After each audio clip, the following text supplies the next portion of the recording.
தூய குடிநீரை உருவாக்கி எண்ணற்ற கிராமங்களுக்கு கொடுத்து கொண்டிருப்பவன் என் தம்பி காசிராமன் அவர்கள். தூய்மை பொறியாளர்களுக்கு, அதாவது துப்புரவு பணியாளர்களுக்கு ஒவ்வொருவருக்கும் உணவளித்துக் கொண்டிருக்கிற கொடையாளர்கள் என் பிள்ளைகள். இங்கே வீட்டுக்கு ஒரு நாட்டு மாடு, நோய்க்கு பூட்டு போடு என்ற கோட்பாட்டை ஏற்று என் தம்பி காசிராமன் அவர்கள் நாட்டு மாட்டு வளர்ப்பிலே ஆர்வம் காட்டி நாட்டு மாட்டு காளைகளை வளர்த்து அதன் இனப்பெருக்கத்திற்கு உதவி கொண்டு வருகிறான். அழிந்து கொண்டிருக்கிற நம்முடைய பாரம்பரிய நாட்டு மாட்டு வகையை அழிய விடாமல் காப்பாற்ற வேண்டும் என்ற நோக்கம். இங்கே பசியோடு இருக்கிற மக்களுக்கு 92,000 கிலோ அரிசியை கொடுத்து உதவியவர்கள் என் உயிர் தம்பி தங்கைகள் என்பதை தமிழ் சமூக மக்கள் அறிந்து கொள்ள வேண்டும். என் பிள்ளைகள் ஆற்றுகிற பணியை சொல்லி முடிக்க முடியாது. அது நீண்ட நெடிய ஒரு பதிவு. மக்கள் படுகிற துயர் மீத்தேன் போராட்டமா, முதலில் நாம் தமிழர் பிள்ளைகள். காவிரி நதிநீர் உரிமையா, நாம் தமிழரும் நானும். மீனவர் பிரச்சனையா, முதலில் நாம் தமிழர் பிள்ளைகளும் நானும் என் உறவுகளும் தான். எல்லா சிக்கலுக்கும் முதலில் முகம் கொடுப்பவன் எவனோ அவன்தான் என் மண்ணில் முதல்வன், அவன்தான் இந்த நாட்டின் பிரதமர். என் மக்களுக்கான பிரச்சனைக்கு தீர்வு வேண்டும் என்று துடிப்பவன் எவனோ அவனே உண்மையான இந்த நாட்டின் தலைவன். அப்படி இந்த மீத்தேன் திட்டத்தை கொண்டு வந்தவர்கள் இன்னும் பெருமையோடு பேசிக் கொள்கிறார்கள், நாங்கள் தான் மீத்தேன் திட்டத்தை கொண்டு வந்தோம் என்று. என் தம்பி காசிராமன் செய்தி அனுப்பியிருக்கிறான். பழைய பாளையத்திலே ஒரு எரிமலை போல பற்றி எரிகிறது மீத்தேன் எடுக்கிற இடத்திலிருந்து நெருப்பு என்று. என் நிலம் நஞ்சாகி, என் மூச்சு காற்று விஷமாகி, என் நீர் நஞ்சானால் நான் எப்படி வாழ்வது? இதை சிந்திக்காத தலைவர்களிடத்திலே நாம் எதற்காக அதிகாரத்தை கொடுக்க வேண்டும்? மீத்தேன் எடுப்பதற்கு என்ன செய்வாய் சீமான்? ONGC என்கிற ஒரு நிறுவனம் நாங்கள் அதிகாரத்தில் வந்து உட்காரும் போது அதுவே இடத்தை காலி பண்ணி கொண்டு போய் செல்லும். அதுவே இடத்தை காலி. எரிகாற்றுக்கு என்ன செய்வாய்?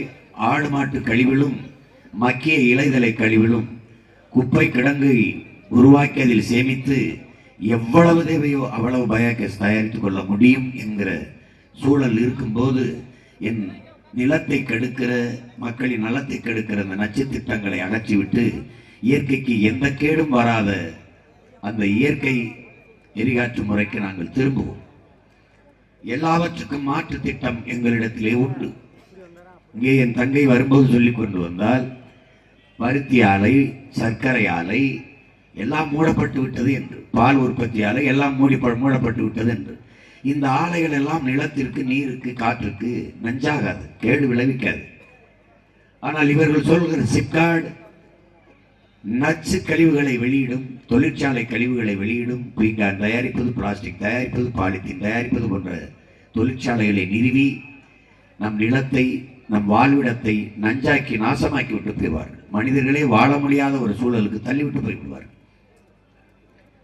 அண்ணன் சொல்கிறேன் என்று வேண்டாம், நீங்கள் ஒரு ஆய்வு எடுத்து பாருங்கள். 100 பேர் மரணம், குறைஞ்சது 90 பேர் புற்றுநோயால் மரணம்.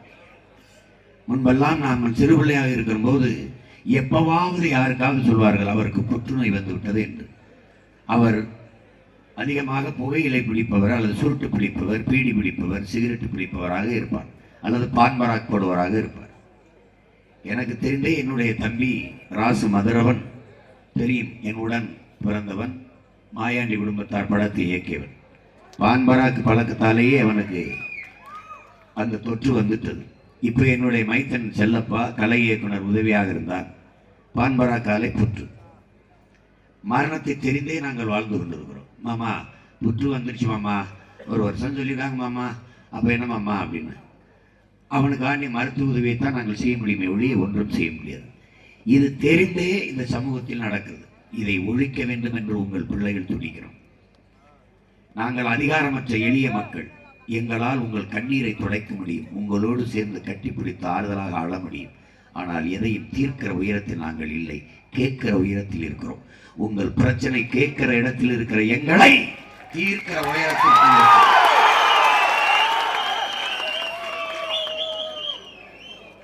அதுதான் எல்லா துன்ப துயரத்திற்கும் தீர்வு. எல்லா வேதனைக்கும் ஒரே மருந்துதான் சாதனை. சாதனை என்பது நம் வெற்றியில் இருக்கிறது. இவர்கள் வெல்வார்களா, இவர்கள் வெல்லவார்களா? இந்திய நாடாளுமன்றத்தில் போய் யார் பிரதமராவது? இவர்கள் பிரதமராகி, காங்கிரசும் பாரதிய ஜனதா பிரதமராகி உங்களுக்கு என்ன ஆனது? என்ன ஆனது? திமுக 39 இடம் என்று போனது. யார் பிரதமர்? மோடி பிரதமர். என்ன செய்தார்கள்? ஒன்றுமில்லை. உங்கள் உரிமைக்காக, உங்கள் உரிமைக்காக ஒரு ஒரு ஒரு முறை குரல் எழுப்பி பேசியது உண்டா? நாங்கள் இத்தனை சொல்லுகிறோமே, மீத்தேன் ஈத்தேன் ஏன் இயற்கை எரிவாயுவை நம்ம எடுக்க முடியாது, மூடுவோம், ஓஎன்ஜிசி எடுத்துட்டு போக சொல்லிட்டு ஆடு மாட்டு கழிவு, ஆடு மாடு வளர்ப்போம், வளர்ப்போம், மாடு வளர்ப்போம், ஆடு வளர்ப்போம், மாட்டு சாணம், ஆட்டு புழுக்கை, மக்கிய இளதலை கழிவுகள், குப்பை மேடு, அதிலிருந்து எவ்வளவு வேணாலும் தயாரிக்கலாம். நெய்வேலி பழுப்புக்கு நிலக்கரி மூடுவோம், மாற்று மாற்று. அந்த இடத்தில் இனிமேல் மேல் குடியேற்றம் செய்ய முடியாது. என்ன செய்யலாம்? முழுக்க சூரிய ஒளியில் மின் தகடு, காற்றாலை மின்சாரத்தை போடுவோம், எடுப்போம், எவ்வளவு வேணாலும் எடுப்போம். காற்றுக்கு கேடில்லை, நீருக்கு கேடில்லை, நிலத்துக்கு கேடில்லை, இயற்கைக்கு எந்த பாதிப்பும் இல்லை. என் பூமி தாய்க்கு, என் இயற்கை அன்னைக்கு எந்த நோயும் வராது. தாய்க்கு நோய் வந்தால் சேய்க்கு வரும். என் பூமி தாய்க்கு வந்தால் மனிதர்களுக்கு மட்டுமல்ல, எல்லா உயிர்களுக்கும் வரும், எல்லா உயிர்களுக்கும் வரும். என் அன்பு தம்பி தங்கைகளே, அறிவார்ந்த தமிழ் சமூக பெருமக்களே, மீண்டும் மீண்டும் நாங்கள் பதிவு செய்கிறோம். நானும் என் தங்கை காளியம்மாவும் கையேந்தி நிற்பது உங்கள் வாக்கை கேட்டல்ல, வருங்கால தலைமுறை பிள்ளைகளின் வாழ்க்கையை கேட்டு. இந்த கூட்டம் ஓட்டுக்காக நிற்கிற கூட்டம் அல்ல, நாங்கள் பிறந்த பெருமை மிக்க நாட்டுக்காக நிற்கிற கூட்டம். எங்களுக்கு தன்னலம் என்று உண்டு, அது என் இனத்தின் நலம்தான், அதுதான் எங்கள் தன்னலம்.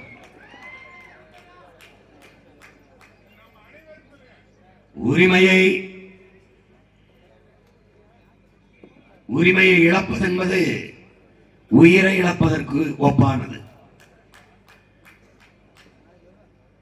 அடிமை வாழ்வினும் உரிமை சாவு மேலானது. இதுதான் நம்ம முன்னவர்கள் நமக்கு கற்பித்த கோட்பாடு, அவர்கள் முன்வைத்து போராடிய கோட்பாடு, தத்துவம் இதுதான். உயிரை இழக்கலாம், ஆனால் உரிமையை இழக்கக்கூடாது. சீமான் தன் உயிரை இழப்பது என்பது தனிப்பட்ட ஒருவரின் இழப்பு, என் குடும்பத்திற்கான இழப்பு, அவ்வளவுதான். ஆனால் என் உரிமையை இழப்பது என்பது நாங்கள் பிறந்த பெருமை மிக்க தமிழ் தேசியத்திற்கான இழப்பு. காவிரியில் நதிநீர் உரிமையை இழப்பது என்பது தஞ்சை காவிரி படுகையில் வாழ்கிற வேளாண்குடி மக்களுக்கான இழப்பு அல்ல, ஒட்டுமொத்த தமிழ் தேசிய மக்களின் உரிமை இழப்பு. பாதி மாவட்டங்கள் காவிரி கூட்டு குடிநீர் நம்பித்தான் இருக்கிறது. நான் பிறந்த சிவகங்கை மாவட்டம், ராமநாதபுரம் மாவட்டம் சேர்த்துத்தான். அந்த உரிமையை இழக்க வைத்தது யார்? 450 டிஎம்சி தண்ணீர் வந்து கொண்டிருந்தது, இப்ப 150 டிஎம்சிக்கு மன்றாட வேண்டி இருக்கிறது. காரணம் என்ன? இந்த கட்சி ஆட்சிகள் தான். தண்ணியை தர மறுப்பது யார்? காங்கிரஸ். தண்ணியை கேட்டு தண்ணியை கொடுக்க மறுப்பது யார்? பாரதிய ஜனதா. மேகதாது அணை கட்டியவே தீர்வேன், காங்கிரஸ். கட்டியே தீர வேண்டும், பாரதிய ஜனதா.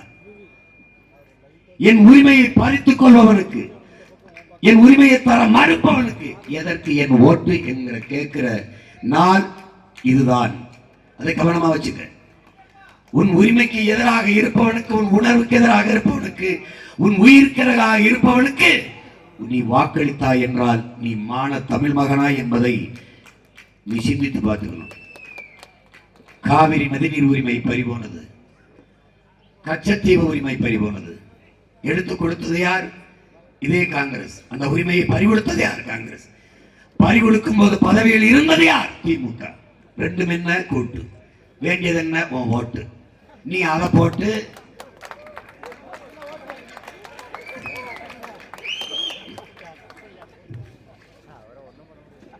மானம்ங்கிறது தமிழனுக்கு இப்ப வார்த்தையில தான் இருக்கு, வாழ்க்கையில இல்லை. முன்பு மானத்துக்காக உயிரை விட்டான், மானத்துக்காக உயிரை விட்ட ஒரு இனத்தின் கூட்டம் இது. ஆனால் இன்னைக்கு உரிமை பறிபோவது என்பது கூட தெரியாமல், அதை பறித்தவன் யார் என்பதும் தெரியாமல் அவனுக்கே வலிமையை கொடுத்துக் கொண்டிருப்பது. ஆடு அறுக்கிறவனே நம்பும். அது மாதிரி நமக்கு எவன் துன்பதுயரத்தை தருகிறானோ, அநீதி இழைக்கிறானோ, அவனுக்கே மறுபடியும் மறுபடியும் அதிகாரத்தை கொடுப்பது என்பது மிகப்பெரிய கொடுமையாகிவிடும், ஏமாற்றாகிவிடும்.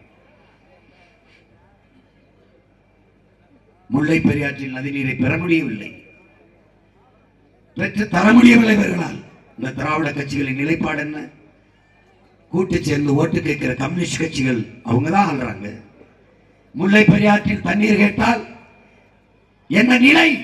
இல்லை, அடித்து விரட்டுவார்கள். காவிரியில் தண்ணீர் கேட்டால் கர்நாடகர்கள் அடித்து விரட்டுவார்கள்.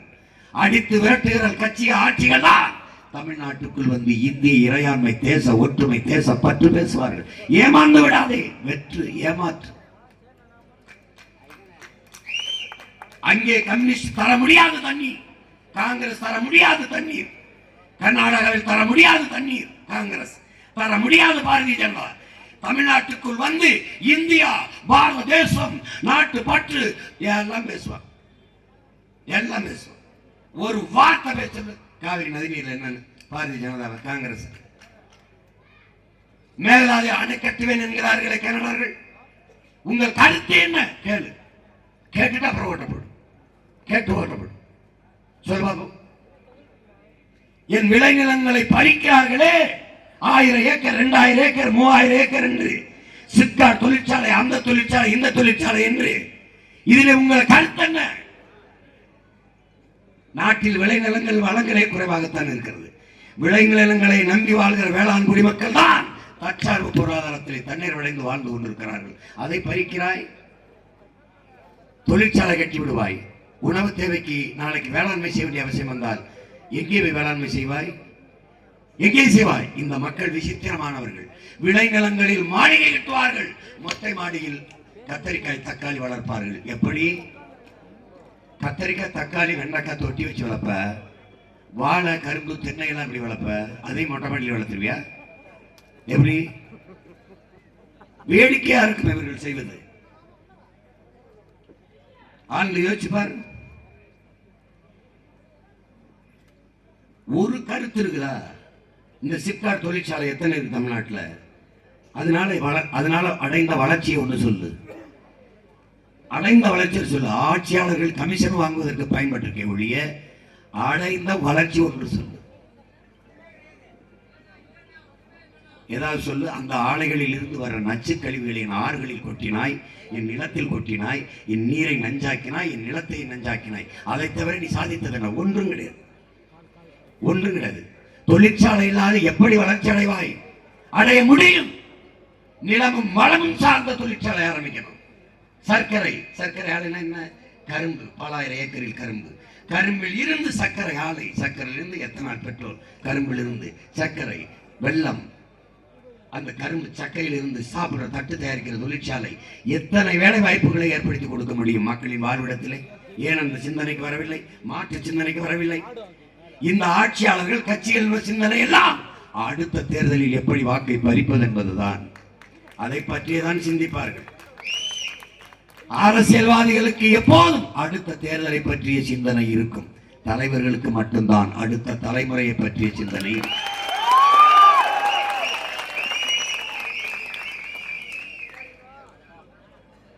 எங்கள் தலைவன் போர் சூழலிலும் செல்போன் டவரை வைப்பதற்கு வந்து கேட்டார்கள், அலை கோபுரங்களை.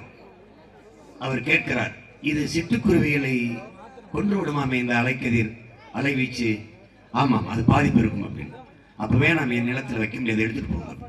அப்போ எப்போது சிட்டுக்குருவிகளுக்கு பாதிப்பில்லாத ஒரு இது வருதோ, தொழில்நுட்பம் வருதோ, அன்னைக்கு எங்க நாட்டில் வச்சுக்கிறோம், நீங்க எடுத்துட்டு போங்க என்று சொன்னவர். சிட்டுக்குருவி செத்துக்கூடாதுன்னு நினைச்சவர். ஏன்? தலைவன் அடுத்த தலைமுறை பாதிக்கப்பட்டு விடும். உங்களால் நம்ப முடிகிறதா? ஒரு ஆறு, ஆத்துக்கு அந்த பக்கம் சிங்கள ராணுவ வீரர்கள், இந்த பக்கம் நம்ம நம்மகிட்ட இருக்க அணை உடைச்சு விட்டா வெட்டி விட்டா மொத்த பேரும் செத்து மிதந்து போயிடுவான். தலைவர்கிட்ட சொல்லும்போது கூடாது, ஏன் தண்ணியை வெட்டி விட்டா நம் மண்ணின் வளத்தையும் அரிச்சு கொண்டு போய்விடும். அதனால் வருங்கால தலைமுறை பிள்ளைகள் பாதிக்கப்படுவார்கள். நாம் செத்தாலும் சரி அந்த வேலையை செய்யக்கூடாது என்று நின்றவன் நம் உயிர் தலைவன் மேதகுவே பிரபாகரன் அவர்கள்.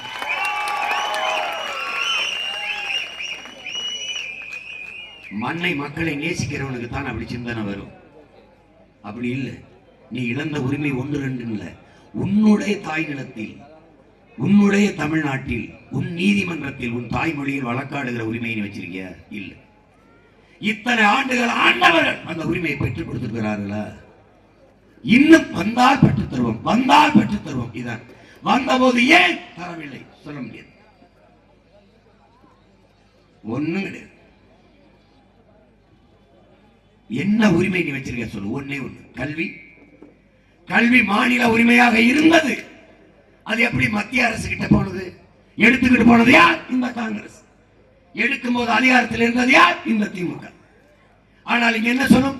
மாநிலத்தில் தன்னாட்சி, மாநில உரிமைகள் என்று பேசும். பேசும். நல்லா நுட்பமாக கவனி.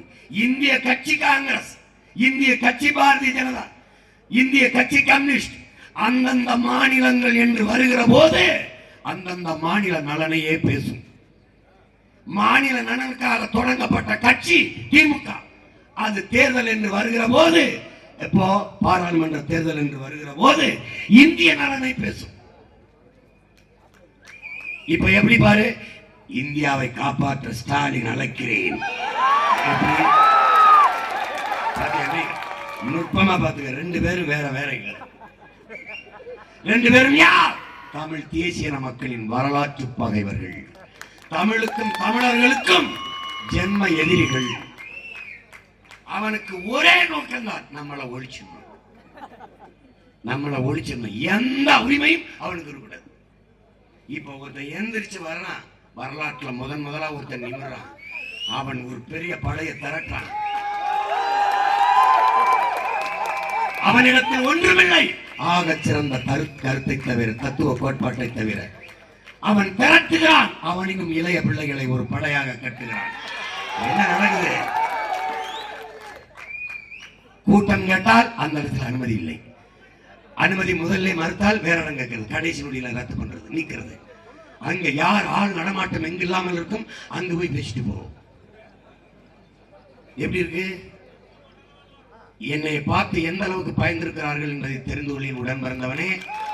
இரு சொல்கிறேன் 5 முறை சிறைப்படுத்தப்பட்டேன். ஆனால் சிறைக்குள்ளே ஒரு சிறை எனக்கு. அப்படி என்றால் எல்லா சிறை கைதிகளும் இருக்கிற இடத்தில் என்னை வைக்க மாட்டார்கள். என்னை தனியாக ஒரு சிறை வைத்திருப்பார்கள். எப்படி இருக்கும் பாரு. அப்பனா நான் என்ன நினைப்பேன், இந்த இருட்டுக்குள்ள உட்காந்து நம்மளை நினைச்சு ரொம்ப பயப்படுவாங்க போல இருக்க.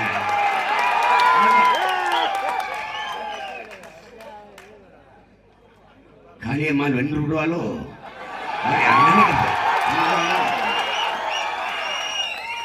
என் தங்கையை தாண்டி தகுதி வாய்ந்த வேட்பாளர் இருந்தால் சொல்லி நாங்கள் போட்டியிடுவதை. பணம் இருப்பவன் தான் அரசியல் செய்ய முடியும் என்ற நிலையை மாற்றுவதுதான் ஜனநாயக புரட்சி. மக்களுக்கு தூய உள்ளத்தோடு சேவை செய்ய முடியும் வேண்டும் என்கிற மனம் இருப்பவனும் தேர்தலில் வெல்ல முடியும் என்று நிரூபிப்பதுதான் மக்கள் ஜனநாயக புரட்சி. மக்களுக்கு சேவை செய்ய எதுக்குடா காசு? மக்கள் தான் மின்சாரத்துக்கு கட்டணம் கட்டிடுறான், கல்விக்கு கட்டிடுறான், குடிநீருக்கு கட்டிடுறான், சாலை போடுதல் ரோடு டாக்ஸ் கட்டிடுறான். எல்லாத்துக்கும் பணம் மக்கள் தந்து விடுகிறார்கள். அதை வைத்துக் கொண்டு மக்களுக்கு உண்மையும் நேர்மையுமாக சேவை செய்யணும். அதுக்கு தான் அரசை நிறுவனம். நீ நினைச்சு பாரு, இங்கிலாந்து, பிரிட்டன் 1 லட்ச ரூபாய் நீ சம்பளம் வாங்கினீங்கன்னா அதுல 70 லட்ச ரூபாய் எடுத்துக்கிறோம். 70,000 எடுத்துக்கிறோம் ஒரு லட்சத்துல. அந்த 70,000 எப்படி தரும்னா, உனக்கு சிறந்த மருத்துவம், சிறந்த கல்வி, நல்ல குடிநீர், அருமையான பாதை, தடையற்ற மின்சாரம், இப்படி தந்துவிடும். நான் 1 லட்சம் 70,000 கொடுத்திருக்கேன். என் தங்கச்சி 50,000 30,000 தான் கொடுத்திருக்கா. ஆனா அவளுக்கு ஏற்ப பிரிப்பதில்லை, நாட்டின் குடிகளுக்கு சமமாக பிரித்து கொடுக்கும். அதான் பிரிட்டன். போய் பாரு, போய் பாரு, படி. ஒரு சின்ன நாடு கியூபா, ஒரு வளமும் கிடையாது அதனிடத்தில், கரும்பை தவிர உலகத்தின் சர்க்கரை கிண்ணம் என்று போற்றப்படுகிற நாடு கியூபா. ஏன்? அது புரட்சியால் பூத்த பூமி, புரட்சியால் பூத்த பூமி.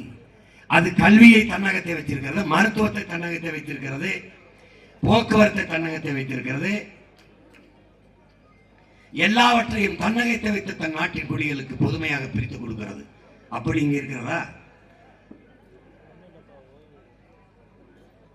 என்ன நீ வந்து பேசுறியா? என்ன உங்க பிரச்சனை?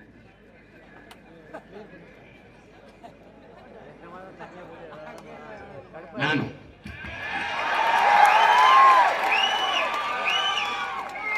எல்லாவற்றையும் தன்னகத்தை வைத்திருக்கிற கியூபா எங்கே? எல்லாவற்றையும் தனியார் முதலாளிகளுக்கு தாரை வார்த்து கொடுத்த நம் நாடு எங்கே? இது வளர்ச்சி என்று கட்டமைப்பதே தனிப்பெரும் முதலாளிகளின் வளர்ச்சியை தான். தனிப்பெரும் முதலாளிகளின் வளர்ச்சியை நாட்டு வளர்ச்சி, நாட்டு மக்களின் வளர்ச்சி என்று கட்டமைக்கிறது. அன்பு தம்பி தங்கைகளே, 100 நாள் வேலை திட்டத்திற்கு போய் 100 ரூபாய் 200 ரூபாய் சம்பாதிக்கிற நம்ம அம்மா ஒரு கிலோ அரிசிக்கு என்ன வரி கட்டுகிறாளோ அதேதான் இந்தியாவின் மிகப்பெரிய பணக்காரர்களா இருக்க அதானி அம்பானியின் மனைவியும் கட்டுகிறார்கள். வரி சமமாக இருக்கு, வாழ்க்கை தரம் சமமாக இருக்குதா?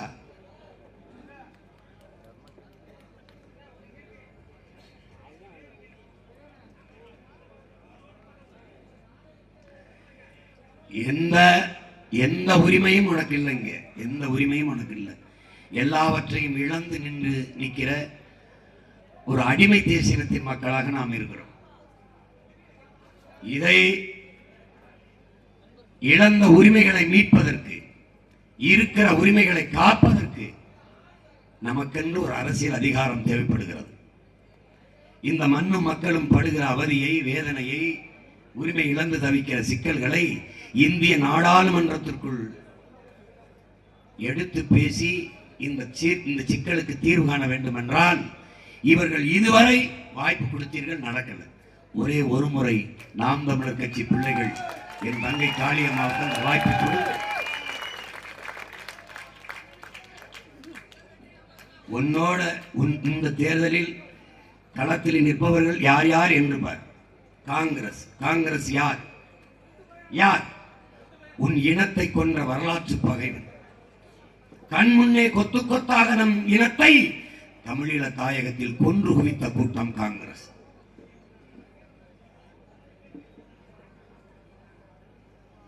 அதற்கு துணை நின்றது யார்?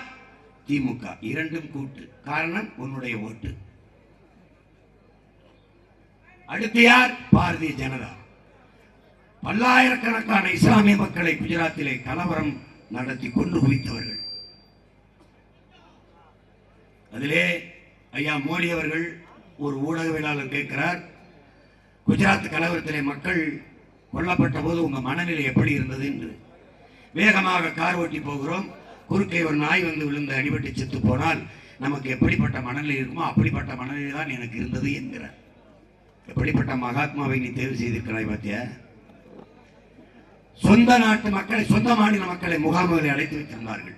அங்கே என்ன நடக்கிறது என்று கேட்ட கேள்விக்கு மனித உற்பத்தி நன்றாக நடந்து கொண்டிருக்கிறது என்று சொன்னவர். சொந்த நாட்டு மக்களை, சொந்த மாநில மக்களை கொண்டு குவித்த இவர் நாட்டின் பிறந்தவர்.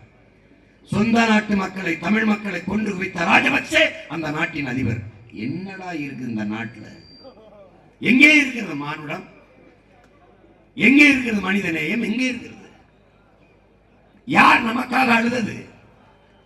லட்சக்கணக்காக செத்து விழுந்த போது உலகத்தில் உனக்கென்று ஒரு குரல், ஆதரவு குரல்.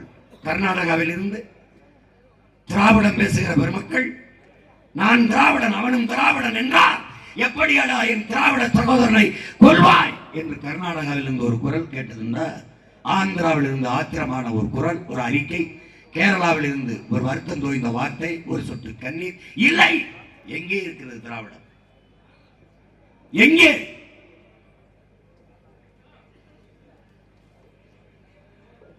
எல்லாம் ஏமாற்று. அந்த கட்சியில் பாரதிய ஜனதா மறுபடி. இப்போது உன் முன்னே மணிப்பூர் கலவரம், திட்டமிட்டு நிகழ்த்தப்பட்ட கலவரம். அந்த கலவரம் ஏன் நடந்தது? அதற்காக ஒரு வருத்தம். பல ஆயிரக்கணக்கான மக்கள் கொல்லப்பட்டார்கள். காட்சி இன்றும் நம் கண் முன்னே விரியும் வளைவுகளை தட்டினார். 2 பெண்கள் நிர்வாணப்படுத்தப்பட்டு உடையற்றவர்களோடு நடக்க வைத்து அவர்களை வன்முறை செய்து தீ வச்சு கொளுத்துனது உயிரோட. இந்த மனநிலையை எப்படி பார்க்கிறாய்? அதனால்தான் இவர்கள் மானுட குலத்தின் எதிரி என்று சொல்றோம். காங்கிரஸ் என் இனத்தின் வரலாற்று பகைவன், பாரதிய ஜனதா மனித குலத்தின் பகைவன். ஏன் ஏன் இவன் பசியோடு இருக்கிறான்? ஆம், பசியோடு இருக்கான். அவன் பசியை போக்க வேண்டும் என்று பேச மாட்டார்கள். அவன் கர்மா என்பார்கள், அவன் வாங்கி வந்த வரம் என்பார்கள், அவன் பிறவி பயன் என்பார்கள். இதனால் தான் அவர்களை மானுட குல எதிரி என்று நாம் சொல்றோம். மதிக்க மாட்டான். ஓட்டுக்காக யாரால் இந்து சும்மா எந்த இடத்தில் வைப்பார்கள்? நம்மை நாட்டின் முதல் குடிமகளையே திரௌபதி முர்மு நிக்க வச்சு கைகட்ட வச்சுட்டு அதான் அத்வானியும் மோடியும் உட்கார்ந்து இருக்கிறார். காட்சி இருப்பார். இதான் பெண்களுக்கு அவர்கள் கொடுக்கிற முன்னுரிமை, இதான் பெண்மையை போற்றுகிற தன்மை. ஆனாலும் வெளியில் வந்து சொல்வார்கள் பாரத மாதாக்கு ஜெய் என்பார்கள். நீ ஒரு காட்சியை கண்முனை நிறுத்திப்பார். ஆசிபா என்கிற ஒரு பெண்மகள் 8 வயது ஆடு வைத்துக் கொண்டிருந்தவரை 22 பேர் வன்புணர்வு செய்து சின்ன குழந்தையை கையை உடைச்சு காலை உடைச்சு வன்புணர்வு செஞ்சு கொலை செஞ்சு கொண்டுட்டான். எப்படி இருக்கு? அப்பா அப்பா வெளியூர்ல 200 கிலோமீட்டருக்கு அங்கிருந்த மகனுக்கு அழைத்து பேசி இங்க வா என்று வர வைத்து ஆசிபாவை வன்புணர்வு செய்ய வச்சு கொண்டிருக்கான். என்ன அப்பன், என்ன மகன், என்ன மனநிலையில் இந்த நாடு வளருது யோசிச்சு பார்த்துக்க. செத்து போயிட்டா. அவங்க அப்பா, ஆசிபாவுடைய அப்பா தேடுறாரு, எல்லா இடங்களிலும் தேடுகிறார். கடைசியா ஒண்ணு சொன்னார், கோயில் புனிதமான இடம், அங்கே இப்படியா நடந்திருக்கும் என்று நான் கொஞ்சம் கூட எண்ணி பார்க்கவில்லை. அதனால் எல்லா இடமும் தேடிய நான் இந்த கோயிலுக்குள் என் மகளை தேடவில்லை என்கிறார். அந்த நம்பிக்கையை நாசமாக்கியவர்கள் கொன்று விட்டார்கள். கைது பண்ணி அழைத்துட்டு போகும்போது பாரத மாதாக்கு ஜெய் என்றார்கள். இதெல்லாம் கொடுமை. இந்த கொடுமை எல்லாம் இதுதான் புதுச்சேரியில் நடந்தது. புதுச்சேரியில் 6 வயது மகளை வன்புணர்வு செய்து கொலை செய்தது யார்?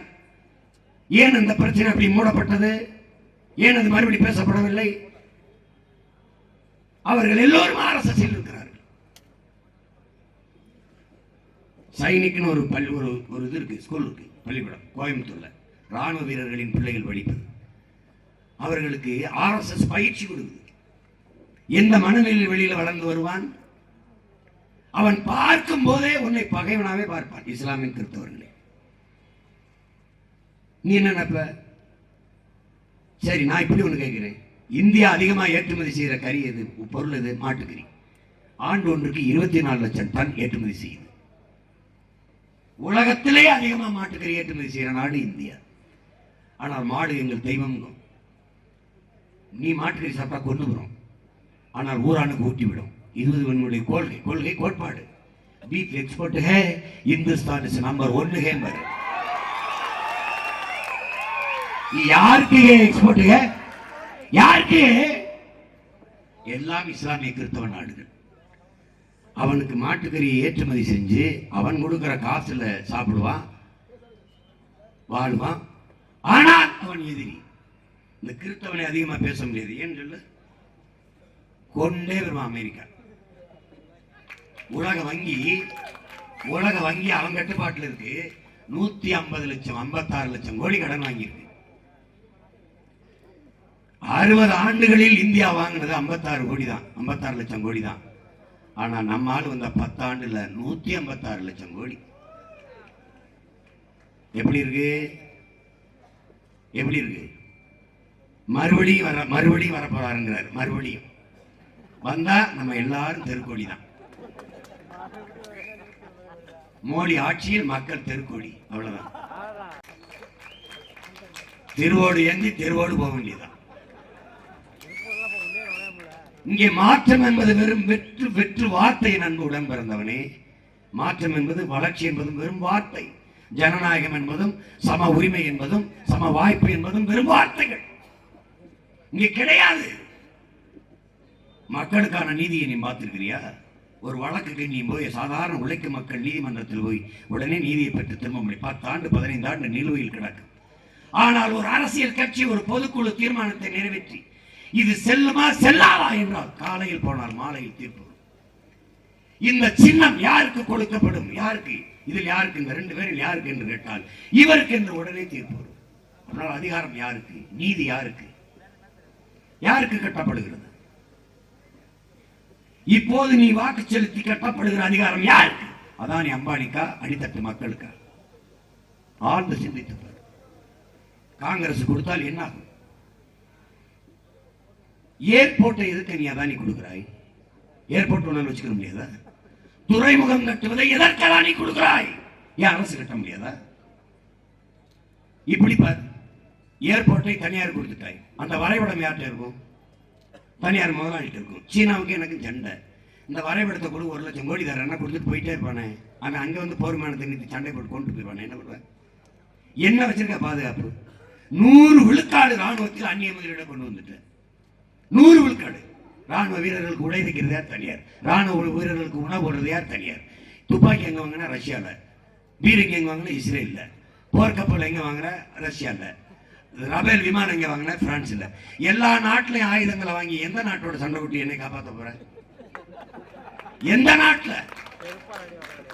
அடுத்த வீட்டுல பக்கத்து வீட்டுல அருவாக்கம்பு வாங்கி யாரோட சண்டை போடுற என்னை காப்பாற்ற போற? என்ன உன் கோட்பாடு, என்ன உன் கொள்கை? ராணுவ ரகசியம் என்று ஒன்று உண்டா உன் நாட்டில்? உண்டா? என்ன ரகசியம் வச்சிருப்ப ராணுவத்துக்கு? சொல்லுவா. நான் இப்படி ஒரு கேள்வி எழுப்புறேன், நீ சொல்லு. பாகிஸ்தான் ராணுவ வீரர்கள் இந்திய ராணுவ வீரர்களை கழுத்தை அறுத்து கொண்டு போட்டார்கள். 2 வீரர்களை. ஏன் கழுத்தை அறுத்தார்கள்?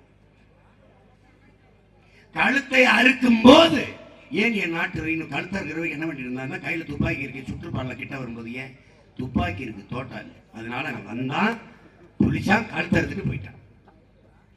இது சத்தியம் இல்லைன்னு மறுபடி சொல்லுவாங்க.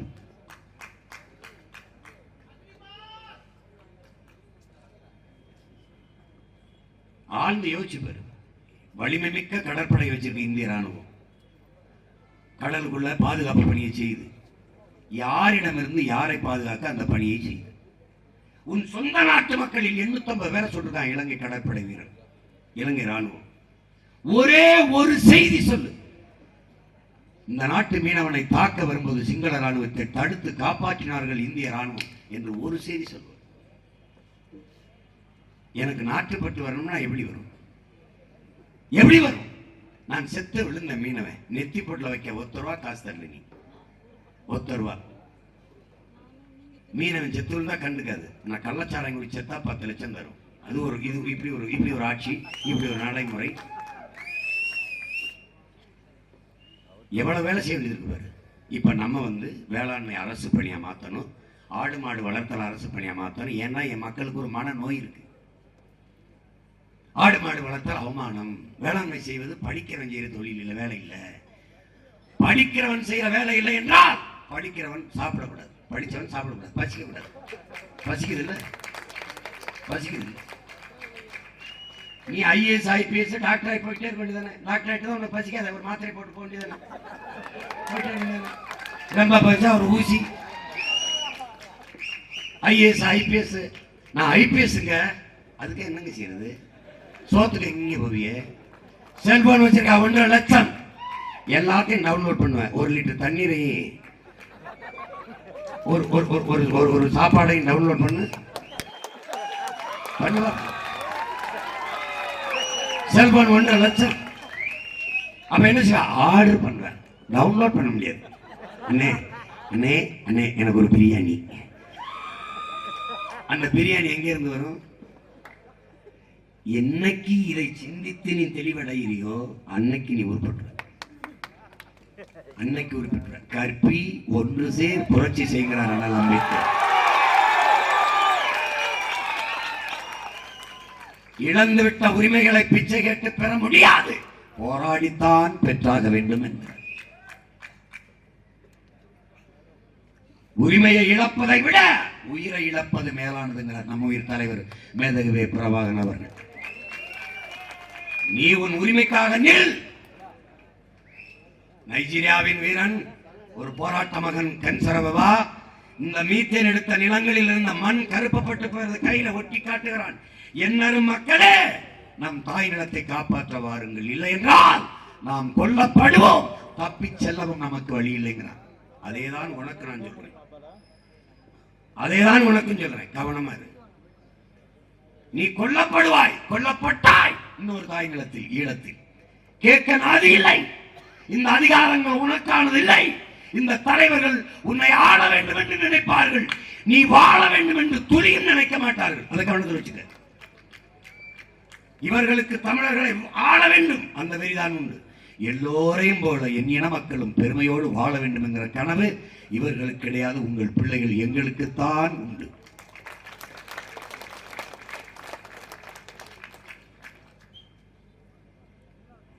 அது ரொம்ப முக்கியம்.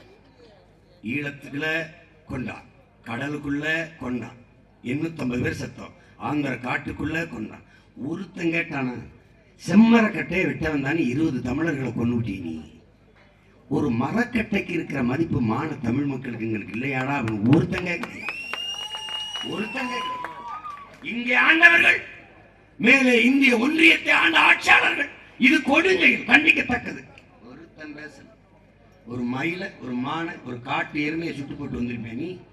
ஆனால் என்னை சுட்டுட்டு போயிட்ட. ஏன்? அதிகாரம் எங்க கிட்ட இல்ல, பேச ஆள் இல்லை. இந்திய நாடாளுமன்றத்திற்குள் இந்த செயலை எப்படி சகிப்பது? இது கடும் கண்டனம் தெரிவிக்க வேண்டும். இழந்த குடும்பங்களுக்கு நிவாரணம் கொடுக்க வேண்டும். உரிய ஊக்கத்தொகை கொடு, வாழ்வாதார நிதியை கொடுக்க வேண்டும். ஒருத்தன் பேசலையே, ஒருத்தன் பேசலையே. இத்தாலி கடற்படை வீரர்கள் கேரள மீனவர்கள் 2 பேரை சுட்டுக் கொண்டார்கள். கைது பண்ணி 2 பேருக்கும் தண்டம் 2 கோடி விதித்து ஒவ்வொரு மீனவ குடும்பத்துக்கும் 1 கோடி கொடுத்தது கேரள அரசு. இது நிகழ்ந்தது. அவர்களை சிறையிலே போட்டார்கள். இத்தாலியில் தேர்தல் வந்தது. அந்த வீரர்களை அனுப்புங்கள், இங்கே வாக்கு செலுத்த வேண்டியது. அனுப்பியது இந்தியா. திருப்பி அவன் அனுப்ப மறுத்து விட்டான்.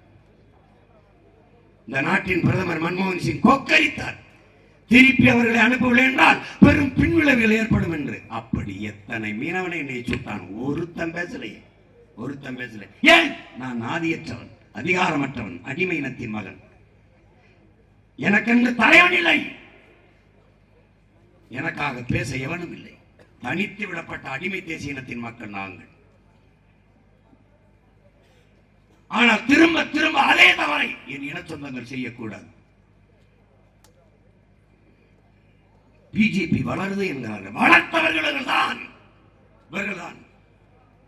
முதலாக எச் ராஜாவை சட்டமன்றத்துக்கு கூட்டிட்டு போனது திமுக.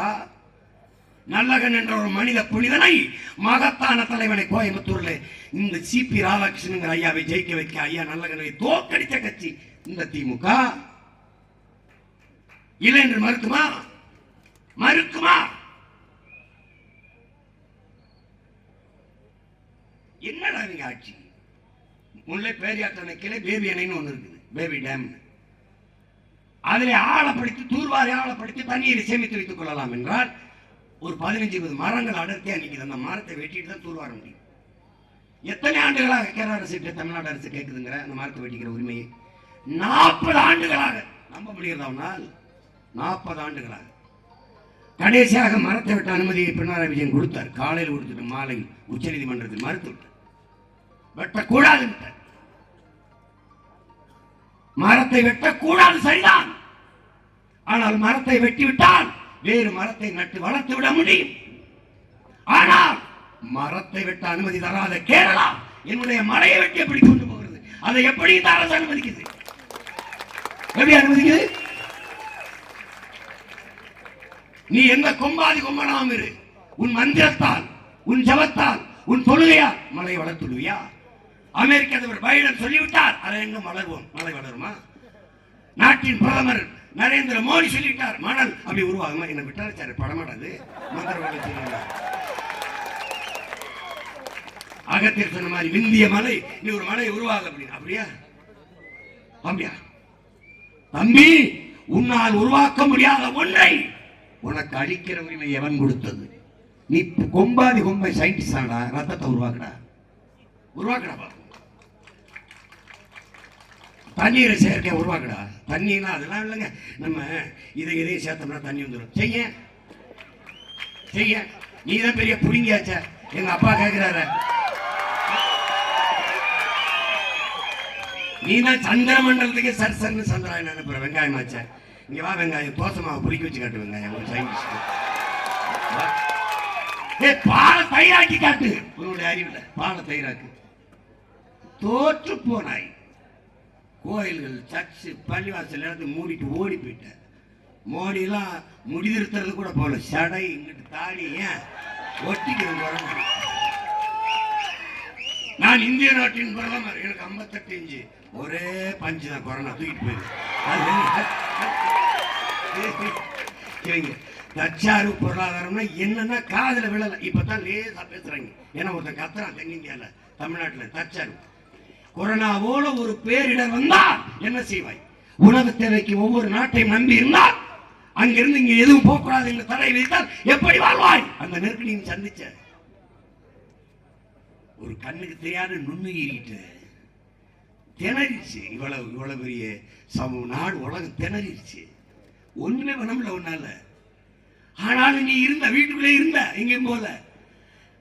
அன்னைக்கு நகை கடை இருந்துச்சு, போய் காசு இருந்துச்சு, நகையை வாங்கி வந்து வச்சுக்கிறோம், குறைஞ்ச விலைக்கு வாங்கி வச்சுக்கிறோம். தேடலை நீ. கார் விலை உயர்ந்த ஷோரூமில் போய் நல்ல கார், புது நியூ மாடல் வாங்கி தேடலை நீ. செல்போன் வாங்கி வந்து வச்சுக்கிறோம், தேடல. தமிழுக்குள்ளே பட்டு புடவை வாங்கி அடுக்கும், தேடல. மச்சான் எங்க மளிகை கடை திறந்திருக்குன்னு தான் தேடினேன். என்ன கற்றுக்கொண்டால் இதில் எதுவும் இல்லாமல் வாழ முடியும். நீரும் சோறும் இல்லாமல் வாழ முடியாது. ஆராய்ந்து பார். எந்த நாட்டிலும் கார் இல்லை எங்களுக்கு, செல்போன் இல்லை எங்களுக்கு, ஏசி இல்லை, ஃப்ரிட்ஜ் இல்லை என்றெல்லாம் புரட்சி வந்ததில்லை. என் உடன் பிறந்தவனே, நீரும் சோறும் இல்லாத நாட்டில் புரட்சி வராமல் இருந்ததில்லை. உனக்கு ஒரு டீசர், ஒரு ட்ரெய்லர் இலங்கையில் நடந்தது. ஒரு ஆப்பிள் 1000 ரூபாய் தெருவு பண்ணிட்டான். ராஜபக்சே வீட்டை போய் முற்றுகையிட்டார்கள், தப்பிச்சு ஓடிட்டாங்க அண்ணனும் தம்பியும். அந்த நிலைமை இந்த நாட்டு தலைவர்களுக்கு வரல. நான் பிரபாகரன் மகன். இவர்கள் அங்குதான் அதைவிட மோசமான நிலைக்கு கொண்டு போய் நம்மளை தள்ளுவார்கள். இந்தியாவின் பொருளாதார வீழ்ச்சிக்கு காரணம் பணம் செல்லாது என்றதும் சரக்கு மற்றும் சேவை வரியும் தான் என்று உலக வங்கி சொல்கிறது. அந்த வங்கி சொன்னதற்கு இந்த சங்கிகள் பதில் என்ன? ஒண்ணும் நின்று பேசுறல. டேய் நம்ம வந்தாடா, நம்ம நீரை இப்படி சேமிச்சுக்கலாம், நம்ம வேளாண்மை இப்படி வளர்த்துக்கலாம், அப்படி மோடியை பேச சொல்லு. டாட்டா தான் ஆள் இருக்கு இல்ல, எவனும் பாக்குறான் பார்க்கல.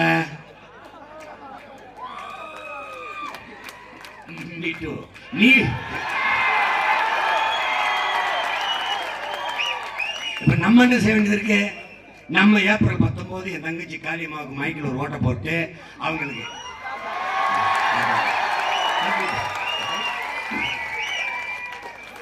வேற என்ன செய்ய? வேற என்ன? Road show, road show, road show, road show. மக்களுக்கு முன்னாடி நின்று தான் செய்த சேவைகளை சொல்லி இவ்வளவு செய்திருக்கிறேன் என்று நினைவூட்ட முடியல. நம்ம தாத்தா கிட்ட, காமராஜ் கிட்ட, சுந்தரம்னு ஒரு இயக்குனர், ஐயா நம்ம நம்ம செய்த சாதனைகளை எல்லாம் ஒரு படம் எடுத்தாயா மக்களுக்கு தியேட்டர்ல போட்டு காட்டலாம். என்ன பண்ணியிருக்கோம் ஐயா? பள்ளிக்கூடம் கட்டியிருக்கோம். சரி, அப்புறம் அது அணைகள்லாம் நிறைய டேம் கட்டியிருக்கோம். கட்டியிருக்கோம். அப்புறம் ரோடு போட்டுருக்கோம்ல. சரி, பள்ளிக்கூடம் கட்டிருக்கேன். அதில் என்ன பிள்ளைகள்லாம் படிக்குதுல்ல? படிக்குது. சரி, அதான் படிக்குது, ஜனங்கள் தெரியுமில்ல? தெரியும். ஐயா ரோடு போட்டிருக்கோம், ஐயா ரோடு போட்டிருக்கோம். மக்கள் அதெல்லாம் போகிறாங்க, ஜனம் போகுதில்ல? ஆமாம், அதான் தெரியுமே ஜனம், நம்ம தான் போட்டோம்னு. சரி, அணை கட்டி அந்த நீரில் தான் விவசாய வேளாண் பார்க்குறாங்கல்ல, அப்புறம் தெரியுமில்ல? அப்புறம் இதுக்கு படம் போட்டு வர காட்ட போகிற? எப்படி படம் போட்டு காட்டுற நீ? அது கேட்குறாரு, எவ்வளோ காசு ஆகும்? சரி சொல்லு. 2 லட்சம். ஆனா தண்ணி எந்திரிச்சு போ, நான் இன்னும் 2 பள்ளிக்கூடம் கட்டி பிள்ளைகளை படிக்க வச்சுருக்கேன். ஏன்? தலைவன் தலைவன் தலைவன். இவங்க ஜெயிலில் இருந்தேன், ஜெயிலில் வேலூரில் கோழி கறி போட்டிருந்தார் ஐயா கருணாநிதி அவர்கள். கோழி என் தம்பியை கூட்டியிருந்து வாழ்ந்து கோழியை பாருங்க, கழுத்து, இந்த ரெக்கை, 2 கால், இந்த சின்ன கால் இருக்குல்ல, சதக்கால், தொடையில் கீழே கால், இதை கறின்னு போடுறாங்கண்ணே. அப்போ அந்த அதிகாரியை கூப்பிட்டு கேட்டேன், என்ன சரியா? Sir please please excuse sir உங்களுக்கு ஏதாவது வேணா சொல்லுங்க சார், தெரியாதான் தெரியுது சார். சார் உங்களுக்கு தெரியாத ஒன்றும் இல்லை சார், மாதம் 1 லட்ச ரூபா கொடுக்கணும் சார் கவர்மெண்ட்டுக்கு. இது இல்லைன்னா நாங்கள் கை காசு தான் சார் போடணும், எங்களுக்கு வழி இல்லை சார், மன்னிச்சுக்கிருக்கு சார், ஏதாவது விட்டுருங்க. இந்த நிலைமையில் ஆட்சி செய்கிறார்கள். நீ எங்கடா ஒரு எஸ்ஏ சப் இன்ஸ்பெக்டர் ஆயிடுறா 40 லட்சம் கட்டாமல். ஒரு ஓட்டுநருக்கு நீ போயிரு, சரி வாத்தியார் பணியிட மாற்றம் கேட்டு 15 லட்சம் 20 லட்சம் கட்டாமல் பணியிட மாதிரி போயிடும், நான் பார்த்துறேன் மாறு. இந்த கமிஷன் பாய்ஸையில் நீ அதிகாரத்தை கொடுத்த ஒரு காலம் வரும், ஊழல் லஞ்சம் என்கிற வார்த்தையை ஒழிந்து போகும். பசி என்கிற சொல்ல தமிழர் தாய் நிலத்தில் இல்லாத ஒளி, இல்லாத ஒளி. அதிகாரம் இல்லாம என் நம்பி கூரையற்ற வீடுகளுக்கு ஓலையில கூரை வெஞ்சு கொடுக்கிறான் காசிராமன். அதிகாரம் வந்தால் எங்கள் பிள்ளைகள் எவ்வளவு வேலை செய்வார்கள் என்று யோசிச்சு பாருங்க.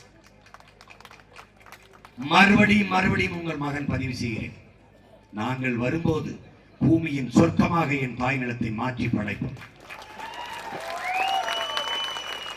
தண்ணீரின் தேவையில் தண்ணீரை அடைவோம். 4500 டிஎம்சி எனக்கு தண்ணி கிடைக்குது, 1500 தான் பயன்பாட்டில் இருக்கு, மீதி கடலிலே கலக்குது. அதை சேமிப்பேன், கணக்கில்லாத நீர்த்தேக்கங்களை உருவாக்குவேன். 100 ஏக்கர் 200 ஏக்கர் 300 ஏக்கர்ல ஓட்டி திருப்பி நீ நீர் தாரைகளை எவனாவது ஆக்கிரமிச்சா தொலைச்சு பெறுவேன். அங்கங்க விழுகிற நீர் தாரை உருண்டு ஓடி போய் என் ஏரி குளங்களை நிறைச்சிருக்கும். சுத்தி முள்ளு கம்பிகளை போட்டு துணை காவல்படையை போட்டு காவல்படையை பாதுகாப்பேன். நீ விஷத்தை கொட்டுறது, கலத்தி கூறுறது, குப்பையை போடுறது, நோ பிளாஸ்டிக் நோ பாலித்தீன் பேனிட் தூக்கி ஓடிச்சு. பிளாஸ்டிக்கே என் மண்ணுக்குள் நுழையாது. கேரளாவில் செயல்படுத்த முடிகிறது, என் நாட்டில் முடியாதா? நீ போ, உன் நண்பர்களோட போ, ஒரு போத்தலை தெருவில் போடு, 100 பேர் வந்து உன்னை அடிச்சு கொன்னே விடுவாங்க. பால் இருக்கு காட்சி போட முடியாது. ஒரு சீமக்கர் வேலை மரத்தை காட்டிடுறா, கேரளால காட்டிடுறா, ஒரு செடியை காட்டிடுறா. அவர்களால் முடியும், முன்னால் முடியாதா? ஒரு காலியான வெற்றிடம் ஒன்று காட்டு. இல்ல, வெற்றிடமா இருந்தால் மேய்ச்சல் நிலமாக இருக்கும், இல்லை என்றால் அடர்த்தியான காடுகள். அதனால் பருவ மழை பொழிவு. நமக்கு அப்படி இல்லையே, எங்க பார்த்தாலும் சீமக்கருது. அது குணம் என்ன தெரியுமா? காற்றில் மிதந்து வர்ற ஈரப்பதத்தை உறிஞ்சிடும். யூக்கலிப்டஸ் என்ன தெரியுமா? காற்றில் மிதந்து வர்ற தைல மரம் உறிஞ்சிடும். ஏன்? அதற்கு வேர்க்காது. வேர்க்காத மரங்கள் பூமிக்கு மேகத்தை அறுவடை செய்து மழையாக கொண்டு வராது. அந்த மரங்களை அப்புறப்படுத்தணும், மாற்று மரங்களை நடணும். எப்படி? மக்கள் இயக்கமாக மாற்றணும். எப்படி மாற்றுவாய்? மாணவனா 100 மரக்கன் 10 மரக்கன்று நட்டானா பிராக்டிக்கல் மார்க் போடு, 10 மார்க் போடு, என் பிள்ளைக்கு போடு. மரக்கண்டு வட்டு நடப்பதை மரமாக்குவேன். ஒவ்வொரு பிறந்த நாளைக்கு மரம். என் பிள்ளைகளுக்கு சொல்லுவேன், உன் முன்னவன் பேரை வை, உன் தாத்தா பேரை வை, உன் பாட்டி பேரை வை, உன் சித்தப்பா பெரியப்பா பேரை வை, உனக்கு பிடித்த நண்பர்கள் பேரை வைத்து வாழ. மரத்தோடு பேசு. நான் பேசுனே சிரித்தான் எங்க அப்பா நம்மாழ்வார். மரம் செடி கொடிகள் ஒன்றை ஒன்று வேருக்கு வேறு பின்னி பேசிக் கொள்வது. நம்ம பேசுறது அது கேட்கும். நீ மாடு அண்ணன் ராமராஜன் வந்து பாட்டு பாடி கறந்தாருன்னு என்னைய மாட்டு பாட்டு பாடி அட பைத்தியக்கார, அறிவியல் அது சயின்ஸ்ரா. சயின்ஸ் எடை எடை தொட்டாச்சு நீங்க செடி என்னடா என்ன நினைச்சுக்கிட்டு நீ ஓர் உயிர் உயிர் அப்படி தொடு சுருங்குத உணர்ச்சி இருக்குடா, அது உயிர் இருக்கு, உணர்ச்சி இருக்கு. வாடிய பயிரை கண்ட போதெல்லாம் வாடினேன் என்று உயிர் வாடினு வள்ளலார் பெருந்தகை. அப்ப பயிருக்கு உயிர் இருக்குன்னு சொல்றான் பாரு. எல்லாவற்றுக்கும் உயிர் இருக்கு ராஜா, உணர்ச்சி இருக்கு. மாடு நீ பாட்டு பாடி கறந்தது கேவலமா பேச தெரியல, மாட்டுக்கிட்ட பட்டாசு போடுறா பாப்பா, வெறி சத்து போடுவா. அது இருந்த சத்தத்துக்கு வெறிக்கிற மாடு அமைதியான இசைக்கு ரசிக்கும்டா, அதுக்கு தெரியும். ரசிக்காதா?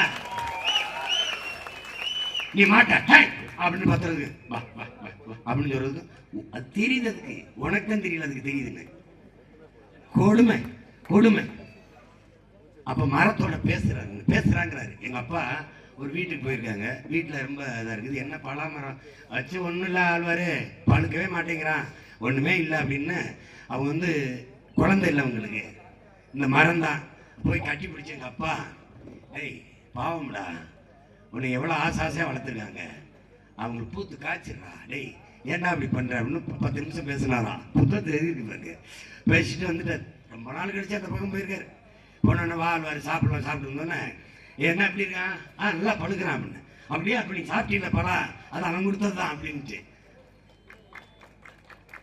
அது நீ எல்லா உயிர்களுக்கும் உணர்வு இருக்குது, எல்லா உயிர்களும் எல்லாவற்றையும் ரசிக்க. இசை ரசிச்சு செடிகளோட நீ அதிகமா பேசினா அது பூக்கிறதும் காய்க்கிறதும் அதிகம்ங்கிறான். ஒரு தோப்புல அடைச்சா மரம் இருக்குன்னா ஒரு மரத்தை வெட்டிட்டின்னு வச்சுக்க, பக்கத்தில் இருக்க மரங்கள்லாம் பயந்து அடுத்த ஆண்டு பூக்கிறதும் காய்க்கிறதும் குறைஞ்சிருதுங்கிறான். இதெல்லாம் ஓட்டு கேட்கிறவன் இதையெல்லாம் பேசிட்டுக்கான்னு நினைக்காத. நான் என்ன சொல்றது, உனக்கு மிக்சி தரேன் சொல்லுவா, இல்லை கிரைண்டர் தரேன் சொல்லுவா, இப்படி வேணா சொல்றேன். வீட்டுக்கு வீடு ஒவ்வொரு குவார்டர் இலவசம், வித் ஊறுகாய் வித் சைட் டிஷ். ஏன்னா சுகத்தில் ஒருத்தர் எழுதி போட்டு ஓட்டு கேட்கிறேன். குவார்டர் 110 ரூபாய்க்கு வித்த சின்னம் உதயசூரியன். உண்மையிலே எழுதி போட்டிருக்கேன். நான் தங்கச்சிக்கு அனுப்பினேன். ஏன்னாடே கால கொடுவரா சாமி.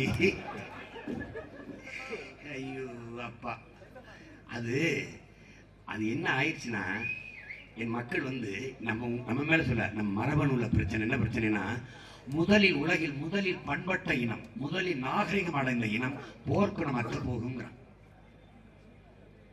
ரொம்ப படிச்சவன் நாகரிகமா இருக்கிறவனை பார்த்தீங்கன்னா, மாப்பிள்ள எதுக்கு மாப்பிள்ள பிரச்சனை, வாங்க மாப்பிள்ள வேணாம் மாப்பிள்ள, ஏன் அப்படி, அது நாகரிகமா.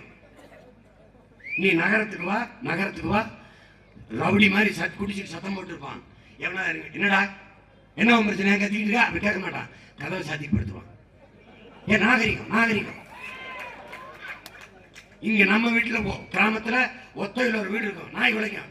ஏய் ராமசாமி என்ன இங்க சத்தம், வரவா, ஒண்ணுமில்லப்பா, யாரையும் மருமையும் தான் சொந்தக்காரன் வந்திருக்கான், நீ கேட்டு.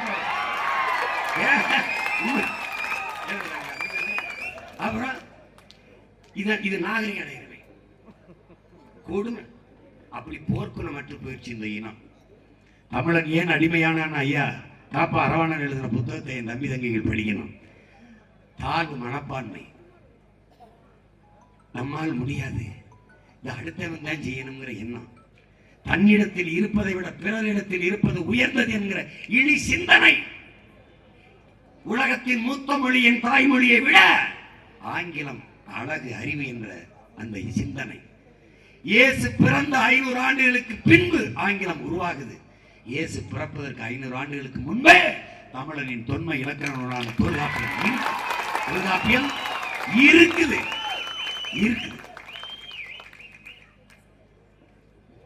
தொல்காப்பியம் தான் ஆதி நூல். ஆனால் தொல்காப்பியம் 300 இடங்களுக்கு மேலாக நம் முன்னவர்கள் சொன்னது மாதிரி, அங்கே நம்ம முன்னவர்கள் சொன்னது மாதிரி யாரு, தொல்காப்பியமே அதற்கு முன்னாடி இருந்த முன்னவர்கள் குறிப்பை சொல்லு. இந்த எங்க அப்பா மணி அவர்களுக்கு அங்க பேராசிரியர் கேட்டுக்கு, நீ யாருன்னு தெரியுமா உனக்கு? வள்ளுவனை படிக்கிற 2000 ஆண்டுன்னு சொல்ற, உலகத்துக்கு வாழ்வியல் நன்னறியை தந்த ஆகச் சிறந்த பெருமகனார். அந்த திருக்குறளை எழுதி அவனுக்கு தமிழ் சொல்லிக் கொடுத்தது யாருன்னு யோசிடா. ஒரு சொற்பிழை, பொருள் பிழை, எழுத்துப்பிழை எதுவுமே இல்லை, கருத்து பிழை எதுவுமே இல்லையடா, எழுதியிருக்கான். நீ அதை இன்னைக்கு பல்கலைக்கழகத்தில் வச்சு ஆய்வு செய்து கொண்டிருக்கிறாய். கம்பன், இளங்கோ, வள்ளுவனுக்கெல்லாம் தமிழ் கற்பித்தவன் யார்? அவைக்கு சொல்லிக் கொடுத்தது யார்? தேடிப்போ, யோசித்து பார். உன் மொழியின் ஆழமும் அதன் வேறும் தெரியும், உன் இனத்தின் தொன்மையும் தெரியும். வள்ளுவன் 2000 வருடமா அவங்க அம்மாவுக்கு பிரசம் பார்த்து வேலைங்கிறீங்க. ஏன் 5000 ஆண்டுகளா இருக்கக்கூடாதா? 1330 தானா? ஏன் 5000 குரட்பா இருக்கக்கூடாதா? கரையான் தின்று கூடாதா? ஓலை சோழி நொறுங்கி விழுந்திருக்க கூடாதா? இருக்கலாம். ஆனால் கிடைத்தது இது. இன்னும் என்ன சொல்கிறார்கள்? உன் இனத்தின் தொன்மத்தை நீ அறிய வேண்டுமா? போ, மலைகளுக்கு போ, காடுகளுக்கு போ. இன்னும் மூலிகைகள் இருக்கிறது, செடிகள் இருக்கிறது. அதில் எதை உண்ணால் எந்த நோய் குணமாகும் என்று கண்டறி, எதை உணவாக உண்ணலாம் என்று கண்டறி. அப்படி தேட தொடங்கு, உன் இனத்தின் தொன்மை தெரியும். முருங்கைக்கீரை இப்படி சமைக்கிறது, சாப்பிட்டா அது நல்லது, இரும்பு சத்து. அகத்திக்கீரை இதை இப்படி சமைக்கிறது, சாப்பிட்டா அப்படி நல்லது. சீரகம் அகத்தை சீர்படுத்தும், அதனால் சீரகம். இது வல்லாரை இதுக்கு நல்லது, பொன்னாங்கண்ணி இதுக்கு நல்லது. இதெல்லாம் கண்டறிந்திருக்கிறான் உன் முன்னோன் என்றால் எவ்வளவு தொன்மையான இனத்தின் மகன் நீ என்பது புரிஞ்சுக்க. அப்படிப்பட்ட ஒரு இனத்தின் மகன் எதை பற்றியும் கவலைப்படாத இந்த பிணங்களுக்கு ஓட்ட போட்டு கால கொடுமை. ஒன்று ஒன்று உருப்படியா இருக்குன்னு சொல்லு. ஒன்று என்ன இருக்கு? ஏதாவது ஒண்ணு. இன்னைக்கு வந்து அது ஒண்ணுதான் பாஸ் மார்க் வாங்கிருக்காங்க.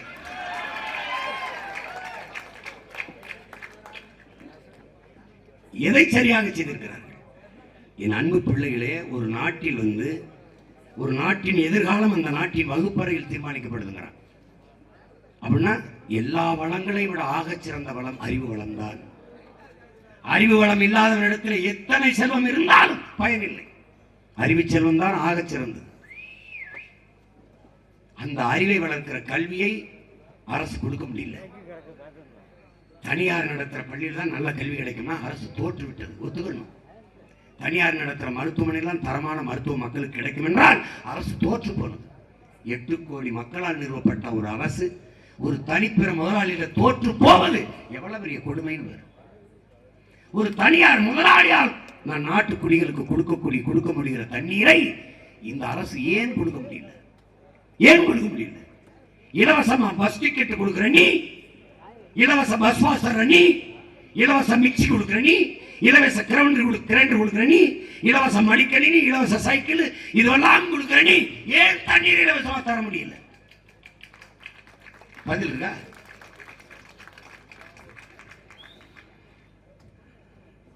ஏன் தர முடியல? அந்த எல்லாவற்றையும் மாற்ற துடிக்கிற பிள்ளைகள் எங்களை பாருங்கள். இவ்வளவு கோபமும் ஆவேசம் ஏன்? உங்கள் மேல் இருக்கிற பேரன்பும் பெரும் காதலும் தான் காரணம். எங்கள் கோபம் என்பதே உங்கள் மேல் இருக்கிற அன்புதான். அடர்த்தியான அன்புதான், பேரன்புதான் பெருங்கோபமாக மாறுகிறது. எங்கள் தலைவர் ஆயுதம் தூக்கியதற்கான காரணம் என்ன? என் இனத்தின் மீது அவன் வைத்திருந்த பேரன்புதான். அது என் இனத்தை பாதுகாக்க வேண்டும் என்பது பெருங்கோபமாக மாறியது. இதுதான் எங்களின் கோபம். எங்களுடைய ஆவேச பேச்சு, ஆவேசமாக பேசும்போது ரத்தம் இது கசிந்து கண் சிவந்துருச்சு. ஏன் சிவந்ததுன்னு தெரியல. எல்லாரும் கேட்குறாங்க, கண்ணை பாருங்க பயமா இருக்குன்னு. எங்க அப்பா கார்மேகன், ஒன்றும் இல்லாம நீ ஆவேசமா பேசும்போது கசிவு ஏற்பட்டிருக்கும், வலிக்காது. நீ ஆவேசமா பேசாதரா, கோவப்படாம பேசுறான்னு நீ கேட்க போறது இல்லை. அவருக்கு சொன்னேன், அப்பா என் கண்ணை விட எனக்கு மண் முக்கியம்பா, என் கண்ணை பார்க்கறத என் மண்ணை பார்க்கறத எனக்கு முக்கியம். சுற்றி வேட்பாளராகவே 16 மருத்துவர் இருக்காங்களே, சுற்றி மருத்துவர் இருக்காங்க. மருத்துவரை கூப்பிட்டது எதுக்கு?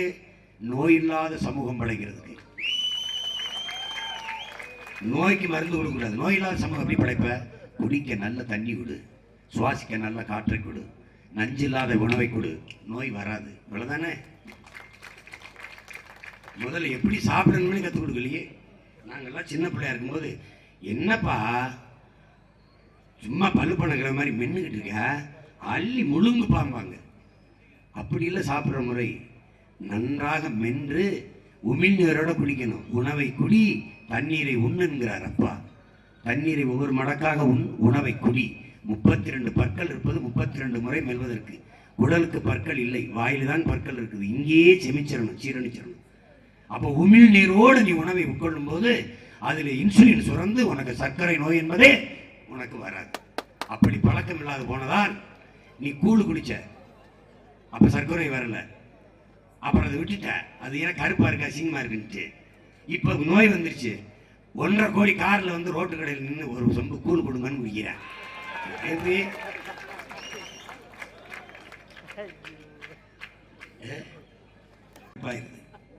கருப்புத்தான் அழகு, காரம்தான் ருசி. கருப்பா இருக்கிற கரும்புல இருந்து அவ்வளவு இனிப்பா இருக்கிற சக்கரை வருது. அதை தெரிந்து கொண்டு இந்த இழி சிந்தனை இருக்குல்ல, உளவியலா ஒரு நோய் இருக்குல்ல, அதுல இருந்து வெளியேறணும். இதெல்லாம் வெல்லுமா, இதெல்லாம் ஜெயிக்குமா? நாங்க சொல்றோம் பாருங்க, உலகத்தில் யாராலும் முடியாதது எங்களால் முடியும், எங்களால் முடியாதது உலகத்தில் எவனாலும் முடியாது. முடியாது என்பதே முட்டாள்களின் அகராதி. மாவீரன் நெப்போலியன் சொல்றான், முடியாதுன்னு என்னதரா? சோம்பேறிக்கு சுவாசிக்கிறது கூட ஒரு வேலையா தெரியும். முடியாது நினைச்ச தலையில் இருக்கிற முடி கூட பாரமா தெரியும். முடியும் நினைச்சால் எல்லாம் முடியும். என்னால் முடியும், உன்னால் முடியும், நம்மால் முடியும். நாளை நம் தமிழ் சமூகம் விடியும்.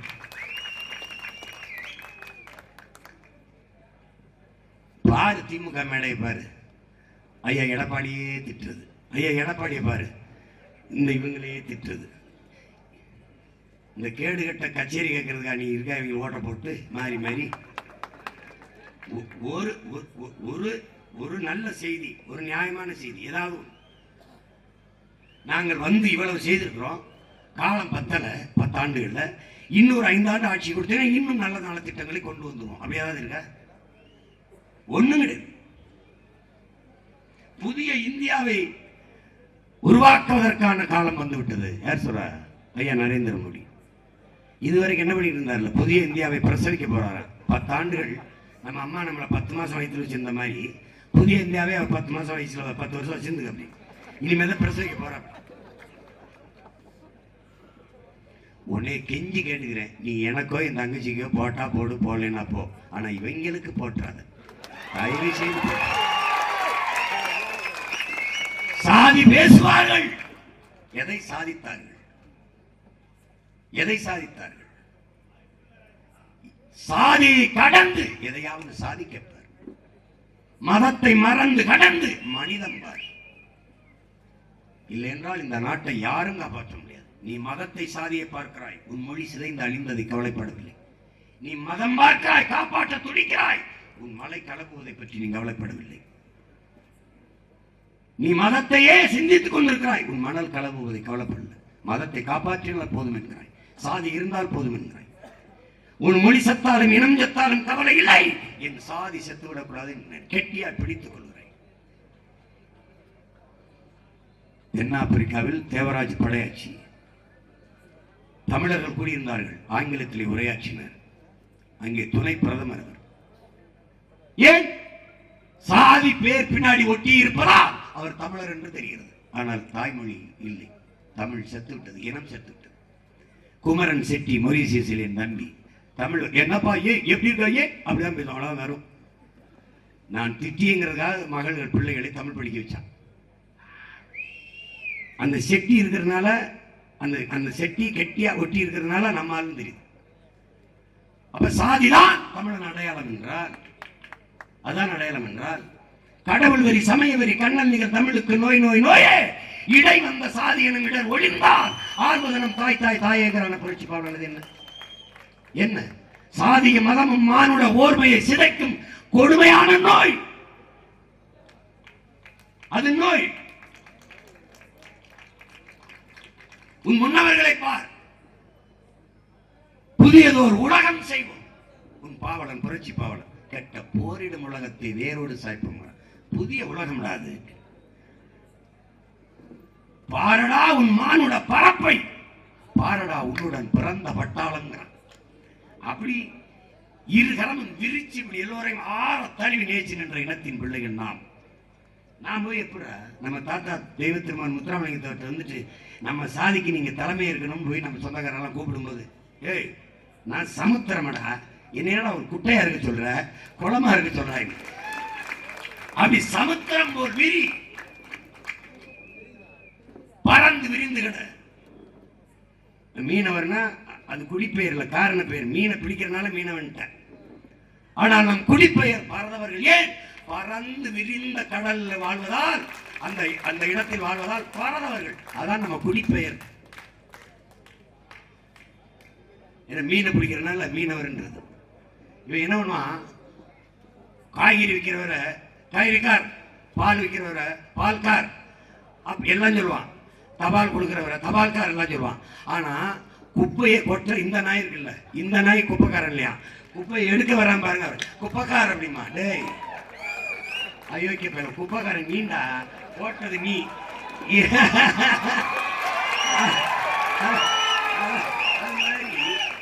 அது மாதிரி இவங்க இப்ப நம்ம சுத்தம் பண்ண வந்திருக்கோம், நம்மள குப்பைக்காரன் வாங்க. குப்பையை போட்டவங்க இந்த திராவிட குப்பை, இந்திய குப்பை, இவங்கள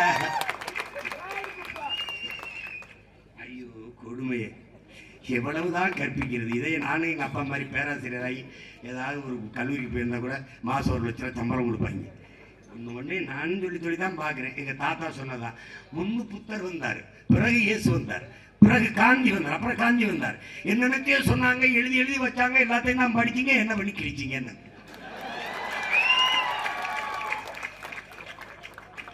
அது மாதிரி அது ஓசோ சொன்னதுதான் என் தம்பி தங்கைகளுக்கு சொல்றேன். ஒவ்வொரு நாளையும் நீ அறுவடைக்கான நாளா கருதாதடா, விதைப்பதற்கான நாளா கருது. 2 கைகளிலும் விதைகள் வீசுகிறேன். எவ்வளவு முளைக்குதோ முளைக்கட்டும். 32 லட்சம் விதைகள் முளைத்திருக்குது. இந்த ஜூன் 4ஆம் தேதி எத்தனை லட்சம் எத்தனை கோடி விதைகள் முளைத்திருக்கிறது தெரியும்.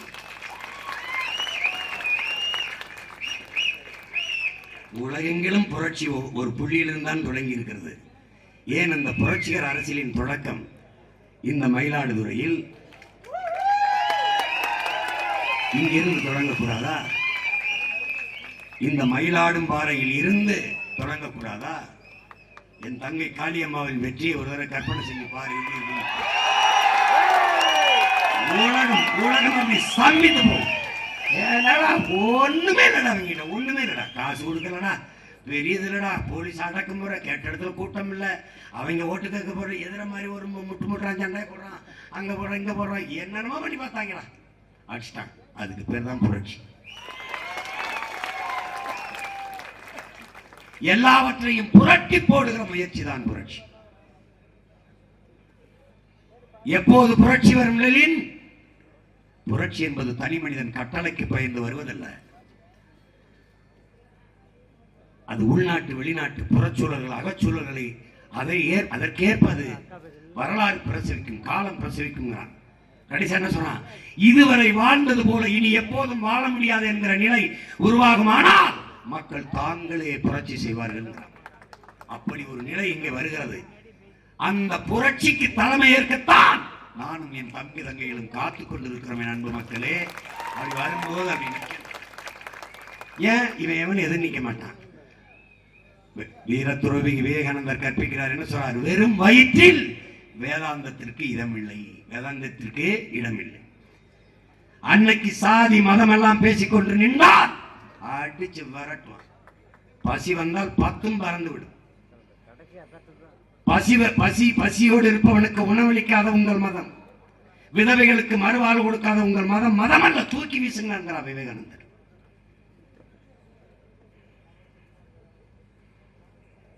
அதனால இதை விடு, மதம் பார்த்து ஓட்டு போடுறது கைவிடு. மதம் மாறிக்கொள்ளக்கூடியது, மொழியும் இனமும் மாறிக்கொள்ள முடியாது. என்னையும் என் தங்கையும் நீ சாதி பார்த்து ஓட்டு போடுவதா இருந்தால் போற்றாத. மதம் என்னன்னு பார்த்து போடுறதா இருந்தால் போற்றாத. உன் ஓட்டு எனக்கு தீட்டு. ஆனால் இந்த சாதியும் மதமும் எங்களுக்குள்ளே வருவதற்கு முன்பு இருந்தே, நாங்கள் 50,000 ஆண்டுகளுக்கு முன்பு இருந்தே தமிழர்கள், தமிழ் பேரினத்தின் குடிமக்கள். நாங்கள் மனிதநேயவாதிகள் அல்ல, உயிர்மை நேயர்கள், உலகந்தறிவி நேசித்திருந்த பெருங்குடி மக்கள். உலகத்திற்கு அறிவியல், நாகரிகம், தொழில்நுட்பம் எல்லாவற்றையும், வேளாண்மை எல்லாத்தையும் கற்றுக் கொடுத்த பெருங்குடி மக்கள். அந்த இனத்தின் பிள்ளைகள் நானும் என் தங்கை காளியம்மான் என்று நீ கருதினால் என் தங்கைக்கு வாக்கு செலுத்தி வெற்றி பெறச்சி.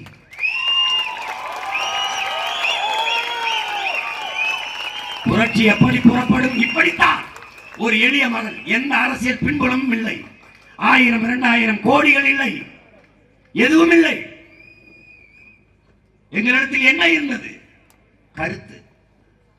அதை மட்டும் விதைத்து விதைத்து விதைத்து தமிழர் நாட்டில் ஒரு பெரிய அரசியல் கோட்டையை, தமிழ் தேசிய அரசியல் கோட்டையை கட்டி எழுப்பி விட்டார்கள் பிரபாகரன் பிள்ளைகள் என்கிற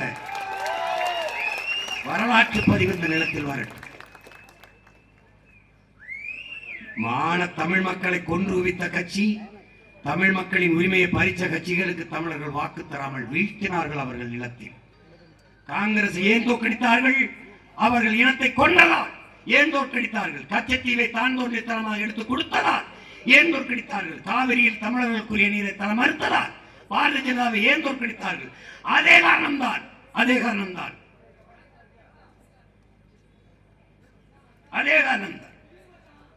எதற்காக பாரதிய ஜனதாவுக்கு நாம் ஓட்டு போட வேண்டும் என்று ஒரு நொடி ஒவ்வொரு தமிழ் மகனும் சிந்திச்சுப்பார். போய் நீ தனியாக யோசி, எதற்காக காங்கிரஸ்க்கு நம்ம ஓட்டு போடணும்? நம்ம மொழிக்கு நிற்பானா? பாரதிய ஜனதாவுக்கு எதுக்கு? நம் உரிமைக்கு, நம் உணர்வுக்கு, நம் உயிருக்கு. எதற்காக நிப்பானா? எதற்கு அவனுக்கு ஓட்டு? என் வாழ்க்கை பற்றி கவலைப்படாதவர்களுக்கு எதற்கு நம் வாக்கு? என் வீட்டுக்கு இளவுக்கு அடாதவனுக்கு எதுக்கு எனக்கு என்னுடைய வாக்கு எதுக்கு அவனுக்கு? எதற்கு? எதற்காக நின்றார்கள்? எதற்காக நிற்பார்கள்? எப்படி நீங்க நம்புறவன? எப்படி வந்தால் ஒரே நாடு, ஒரே தேர்தல், ஒரே சட்டம், ஒரே தேர்தல். அப்படி என்றால் பீகாரில் 40 தொகுதியில் எதற்காக 7 கட்டமாக தேர்தல்? மேற்கு வங்கத்தில் 42 தொகுதி, இதற்காக 7 கட்டமாக தேர்தல். ஏன் எண்ணிலத்தில் ஒரே கட்டமாக தேர்தல்? அப்புறம் ஒரே நாடு ஒரே தேர்தல் எப்படி வரும்? நடத்துவேன். ஒரே நாடு ஒரே தேர்தல் அப்படி நடத்திட்டா நாடு முன்னேறிடுமா? வறுமை ஒழிஞ்சிருமா? ஏழ்மை ஒழிஞ்சிருமா? பசிப்பினி போயிருமா? எல்லாருக்கும் வேலை கிடைச்சிருமா?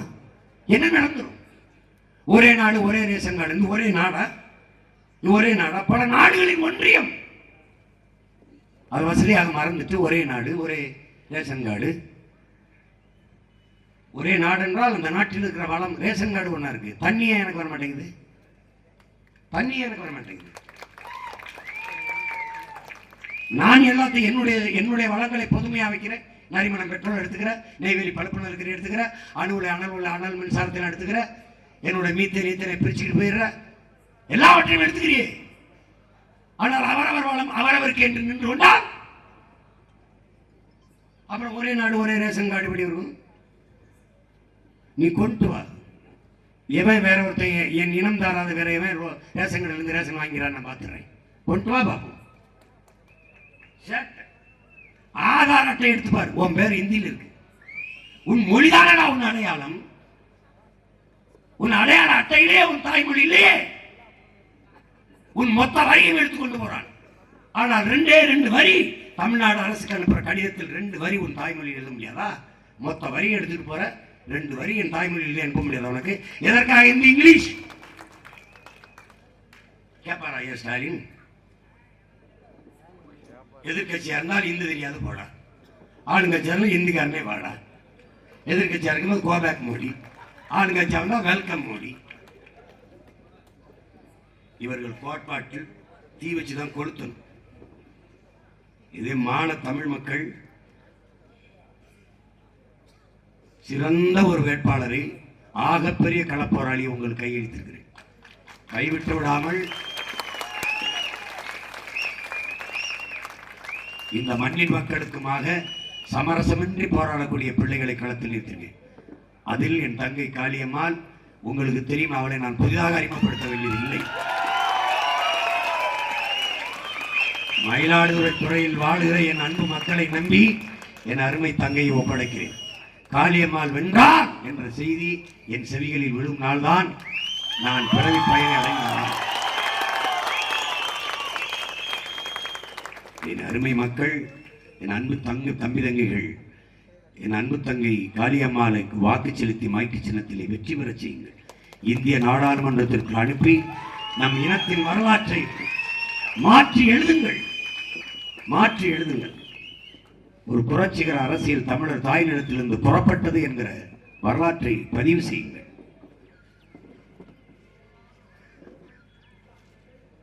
எங்க நாடு ஆகுது வல்லரசு அமெரிக்கா போலே,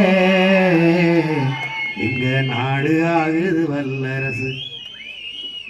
கலைஞர் அரிசி 2 ரூபா, எங்க நாடு வல்லரசு. விடிஞ்ச கக்குசுக்கு 4 ரூபா, எங்க நாடு வல்லரசு. சதம் அடிச்சா டெண்டுல்கர், எங்க நாடு வல்லரசு. படிச்ச டிகிரி எல்லாம் டி மாஸ்டர், எங்க நாடு வல்லரசு. வந்தே வந்தே மாதரம் ஏ மாதரம், நொந்தே நொந்தே சாகுறோம். வீராங்கன சானியா மிர்சா, வீராங்கன சானியா மிர்சா, விவசாயம் கிடக்குது தரிசா, எங்க நாடு வல்லரசு. டெல்லி வரைக்கும் 1 ரூபா போனும், டெல்லி வரைக்கும் 1 ரூபா போனும். பள்ளிக்கூடம் எரிஞ்ச பிறகு வருகுது வேணு, எங்க நாடு வல்லரசு. வந்தே வந்தே மாதரம் ஏ மாதரம் நொந்தே நொந்தே சாகுறோம். அன்பு தம்பி தங்கையிலே, இதையெல்லாம் மாற்றி ஒரு புதிய ஒரு தேசம் படைக்க வேண்டும் என்றால் ஒன்றும் நீங்கள் செய்ய வேண்டியதில்லை. உங்களிடத்தில் இருக்கிற மதிப்புமிக்க வாக்கை எங்களுக்கு செலுத்துங்கள். ஒற்றை விரலால் உலகம் திரும்பி பார்க்கிற மாற்றத்தை, புரட்சியை உங்களால் நிகழ்த்த முடியும். நீங்கள் வாய்ப்பு கொடுத்து விட்டீர்கள். திமுகவுக்கு 39 வேட்பாளர்கள் போன முறை வென்று போனார்கள். பல ஆண்டுகள் இந்த நாட்டை ஆண்டார்கள். அதிமுக பல முறை ஆண்டிருக்கிறது, வென்றிருக்கிறது. மத்திய அமைச்சரவையில் 18 ஆண்டுகள் தொடர்ச்சியாக திமுக இருந்திருக்கிறது. காங்கிரஸ் விடுதலை பெற்ற இந்தியாவை அரை நூற்றாண்டுகள் 50 ஆண்டுகளுக்கு மேலே ஆண்டிருக்கிறது. பாரதிய ஜனதா வாஜ்பாய் முழுமையாக 5 ஆண்டு, மோடி அவர்கள் முழுமையாக 10 ஆண்டுகள் ஆண்டிருக்கிறார். 15 ஆண்டுகள் எந்த மாற்றத்தையும் நீங்கள் கண்டதில்லை. ஒரே ஒரு பெண், வங்கத்து பெண் மகுவா மைத்ரா, மம்தா பானர்ஜி அவனுடைய பாராளுமன்ற உறுப்பினர், அவர் எழுப்பிய கேள்விகளை இந்திய பாராளுமன்றத்தில் யாரும் எழுப்பவில்லை. அதற்கு அந்த கட்சி, பாரதிய ஜனதா ஆளுங்கட்சியில் எவற்றையும் பதிலில்லை. அவர் ஒரே ஒரு பெண். நான் 20 பெண் புலிகளை அனுப்புகிறேன். என் தங்கை காளியம்மாளை வெள்ள வைத்து அனுப்புகிறேன். என் தங்கையை எழுப்புகிற கேள்விக்கு எவரிடத்திலும் பதில் இருக்காது. 40 புலிகளும் என் புலிகள் உள்ளே போனால் அங்கே இருக்கிற மீதி எல்லோரும் வெளியில் தான் போகணும். உணர்வு பெருக்கோடு என்னை பார். பதவி பிரமாணம் எடுக்கிற என் தங்கை, எனக்கு உயிர்ப்பால் ஊட்டிய என் தாயின் மீதும், எனக்கு அறிவிப்பால் ஊட்டிய என் தாய் தமிழின் மீதும், எல்லாவற்றுக்கும் மேலாக நாங்கள் நேசிக்கிற எங்கள் உயிர் தலைவர் பிரபாகரன் மீது